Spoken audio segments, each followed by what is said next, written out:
Pan Tibor Lesňák, ředitel turnaje Future ze Slovenské Lubči s dotací 10 000 amerických dolarů. Tak pane Lesňák, jak je těžké zorganizovat takový mezinárodní turnaj? Robím to už niekoľko rokov. Robilo sa to na východe republiky v Michalovciach, ale tam neboli na to podmienky také, aké sú tu na Slovenskej Lubči, takéto malej dedinke na strednom Slovensku. Samozrejme, v dnešnej dobe je veľmi ťažko proste zabezpečiť tú finančnú stránku toho turnaja, ale stále nejakým spôsobom sa tie finančné prostriedky nájdu od sponzorov, ktorí dlhé roky sponzorujú vlastne tieto medzinárodné turnaje. Takže stále sa viem obrátiť v podstate na tých istých ľudí už niekoľko rokov. Kdy sa vlastne začína s prípravami? No, musím to takto povedať, že prípravy stále začínajú vtedy, keď sa ukončí jeden turnaj, tak prípravy v podstate prebiehajú hneď po ukončení turnaja a vtedy sa hneď vlastne oslovujú potenciálni sponzori, ktorí by vedeli zafinancovať a vykryť vlastne všetky tie finančné náklady, hlavne na prize money pre hráčov a hráčky. Kolik tak lidí je zapojeno do toho organizačního týmu? No, v podstate, ak by som to mal zhrnúť, tak určite 5-6 ľudí je do toho zapojených. Samozrejme, vysoko si vážim prácu pána Stanka, ktorý je druhým manažerom tohto turnaja.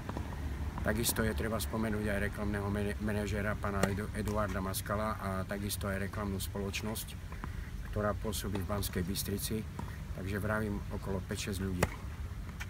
Proč zrovna Slovenská Lubča? Sám jste říkal, malá obec, 3200 obyvateľ. V podstate do Slovenskej Lubče, konkrétne na stredné Slovensko, ma zavial v podstate rodinný život. Tu som sa vlastne oženil druhýkrát vo svojom živote. Našiel som tu istú pohodu, aj zamestnanie, pretože nerobím len túto činnosť, ale som zamestnaný ako učiteľ na dopravnej priemyslovke vo Zvolene. Takže preto možno stredné Slovensko a Slovenská Lubča. Pane Lesňáku, jak dlouho se pohybujete u tenisu?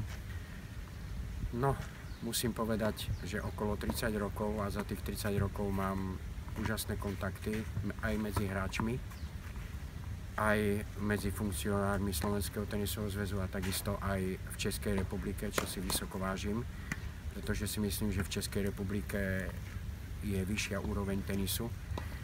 Už len, keď spomenieme Českú extraligu, kde hrajú kvalitní hráči v Českej extralige. Pane Lesňáku, spomínate na váš první turnaj, ktorý ste organizoval?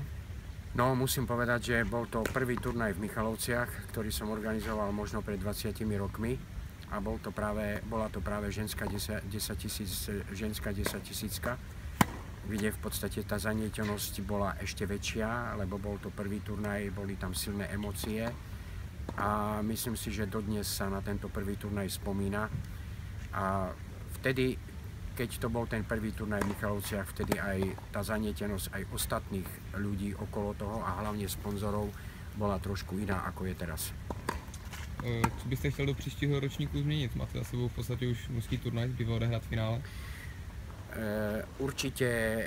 Určite ovplyvní organizáciu ďalšieho turnaja aj to, že na budúci rok už vlastne nebudú turnaje medzinárodné s dotáciou 10 000 amerických dolárov, ale budú turnaje, ktoré sú dotované 15 000 dolármi.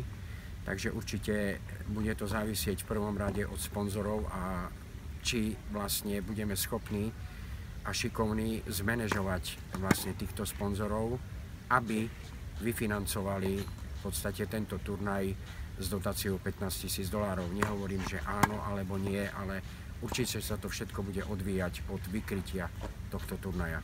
Myslíte si, že kdyby ve stejném termínu neprobíhal Challenger v Trnavě, tak to obsazení těch hráčů tady bude lepší?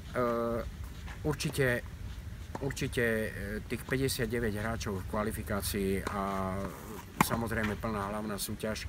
Tento turnaj sa hrá v tieni Challengeru v Trnave. Určite išli tam hrať do kvalifikácie hráči slovenskí, ktorí trénujú v Národnom tenisovom centre, ale myslím si, že tá koncepcia nebola práve najšťastnejšia, že títo mladí hráči odišli hrať kvalifikáciu ťažkého turnaja, ktorý prebieha v Trnave, mohli prísť radšej sem a získavať možno nie ľahšou cestou, ale získavať skôr by získali prvé body do svetového rebríčka. Vlastně Ivan Košec jako poslední Slovák vypadl ve čtvrtfinále, tak nemrzí vás trošku, že poslední Slovák vypadl už takto brzo? Určite áno, ale myslím si, že tak ako som to povedal už pri hodnotení štvorhry, český tenis je v podstate kdesi inde, je trošku ďalej. Nemôžeme sa vyhovárať, že v Českej republike je viac obyvateľov, ale určite keď sa pozrieme na hrací pavúk či kvalifikácie alebo hlavnej súťaže, tak vidíme vlastne, že dominujú českí hráči a myslím si, že je to spravodlivé, pretože mnohí z nich vystupovali veľmi seriózne, s mnohými sa veľmi osobne poznám a veľmi dobre a vážim si toho, že českí hráči boli tu. Keď si spomeniem, Michnev minulého roku vyhral, takže v podstate o chvíľočku bude obhajovať svůj titul. Konal se vlastně dneska začíná první kolo kvalifikace turnaje žen. Tak liší se nějak ta organizace mužského a ženského turnaje? Myslím si, že nie. V podstate nemáme čas na oddych, ale pokračujeme ďalej tou kvalifikáciou. Možno mohlo byť trošku viac hráčok v kvalifikácii. Myslel som si, že príde podstatne viac hráčov do kvalifikácie, čo je možno aj ovplyvnené tým, že v Turecku boli turnaje kvôli bezpečnosti hráčok a hráčov zrušené, ale v podstate tá organizácia zostáva tá istá. Pokračujeme v podstate tou kvalifikáciou a verím tomu, že tento turnaj dopadne tak dobre, ako dopadol predošlý turnaj, kde o chvíľočku budeme sledovať finálový zápas dvojhry chlapcov. Kdybyste se měl ohlédnout za tím mužským turnajem, tak mrzí vás tady na tom nějaká věc? Myslím si, že ani nie, ale možno, že konkrétne budem možno menovať. Určite ja som tenis je moja srdcová záležitosť a myslím si, že správanie istých hráčov z Českej republiky, konkrétne Šafránka, nemalo nič spoločné s nejakou profesionalitou, s pokorou a skromnosťou a pracovitosťou, aj keď si myslím, že možno z neho vyrastie raz veľký hráč, ale myslím si, že dosť svojím správaním pohrdol celým organizačným tímom, ktorý tu pracoval po celý týždeň na tomto turnaji. Pane Lesňák, ja vám děkuji za rozhovor a přeju mnoho úspěšných zorganizovaných turnajů. Ďakujem veľmi pekne.